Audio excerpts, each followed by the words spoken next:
வாடி. விடுங்கடா. ஐயோ. போடி. டேய், எதுக்காகடா என்ன இங்க கூட்டிட்டு வந்த? என்ன விடுங்கடா. ஏய்.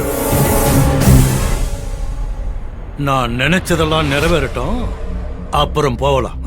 டேய் கோட்டசாமி, அண்ணே இவளை கட்டி போடுறா. சரிண்ணே. உட்காரு, குத்திடுவேன்.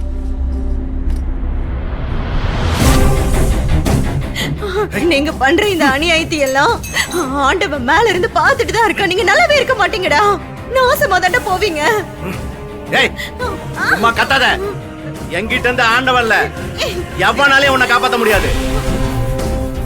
நாங்க மனசு வச்சா மட்டும்தான் நீ இங்க இருந்து போக முடியும். ரொம்ப கத்திட்டு இருந்த சங்கு நெரிச்சு விடுவேன். டேய் கோட்டசாமி,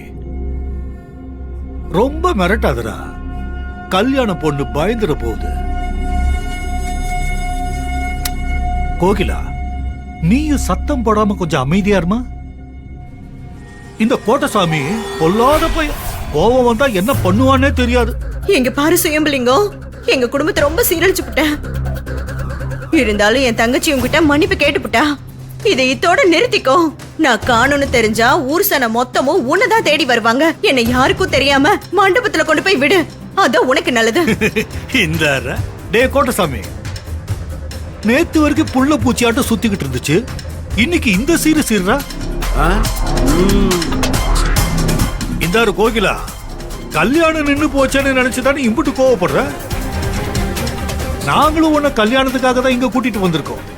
எங்க நடந்தா என்ன, கல்யாணம் கல்யாணம் தானே. கோவப்படாம அமைதியா இரு. உங்க அப்பனாவது உனக்கு மட்டும் தான் கல்யாணம் பண்ணணும்னு ஆசைப்பட்டான். ஆனா நான் உனக்கும் உன் தங்கச்சிக்கும் சேர்த்து ஒரே மேடையில கல்யாணத்தை நடத்த போறேன். உனக்கான மாப்பிள்ளை யாருன்னு தெரியுமா? சேகரு.